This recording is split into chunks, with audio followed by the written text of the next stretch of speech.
ఉనికి కాపాడుకోవడం కోసం ఎదుటి పార్టీని దూషించాలని మా గౌరవ ముఖ్యమంత్రి మీద నువ్వు చిల్లర మాటలు మాట్లాడితే నువ్వు పెద్ద కావు.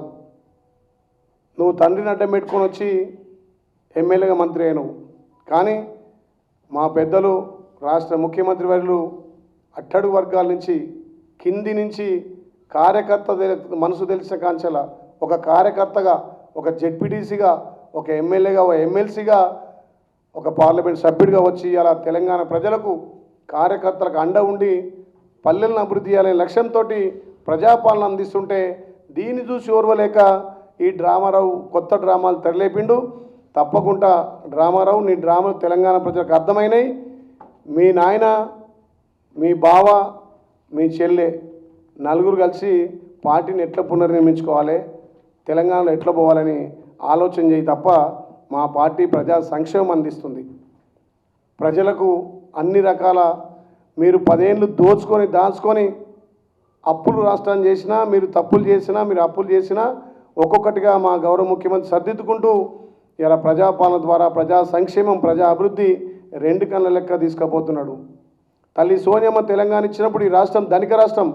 ధనిక రాష్ట్రానికి మరి మీ నాయన కేసీఆర్, మీ బావ నువ్వు మంత్రులుగా, ముఖ్యమంత్రిగా దోచుకొని దాచుకున్నారు. ధనిక రాష్ట్రానికి కాస్త 10 సంవత్సరాలుగా దోపిడీ చేసి అప్పుల తెలంగాణ చేస్తే తెలంగాణ ప్రజలు మార్పు కోరుకొని ఇలా ప్రజాప్రభుత్వం మా గౌరవ ముఖ్యమంత్రిగా మీరు చేసిన అప్పులు, మీరు చేసిన తప్పులు ఒక్కొక్కటిగా సర్దిద్దుకుంటూ మీరు ఇయ్యనటువంటి సంక్షేమం, మీరు చేయనటువంటి అభివృద్ధి ఇలా తెలంగాణలో జరుగుతుంటే దానికి నిదర్శనం ఈ స్థానిక సంస్థలు, సర్పంచ్ ఎలక్షన్లు. రేపు రాబోయే రోజుల్లో కూడా జెడ్పీటీసీ, ఎంపీపీ, ఎంపీటీసీలు కూడా 80-85% కాంగ్రెస్ పార్టీ కైవసం చేసుకుంటుంది. ఇకనైనా ఈ చిల్లర మాటలు బంద్ చేసుకోవాలి. కేటీఆర్, మా గౌరవ ముఖ్యమంత్రి మీద మళ్ళొక్కసారి నీవు అవాక్కులు చవాకు పేరితే నీ నాలుకకు వస్తాం, జాగ్రత్త. ఎన్నిసార్లు హెచ్చరించినా నీ మదంతో, నీ అహంకారంతో తెలంగాణ సొత్తును దోచుకొని ఆ డబ్బు అహంకారంతో ఇలా మేము ప్రజాప్రభుత్వం ద్వారా మేము చేసిన అభివృద్ధిని ప్రజలకు చెప్పి ఓటాడుతుంటే నువ్వు డబ్బులు పంచి అక్కడక్కడ గెలవాలని చూసినావు. కానీ తెలంగాణ ప్రజలు తిరస్కరించరు.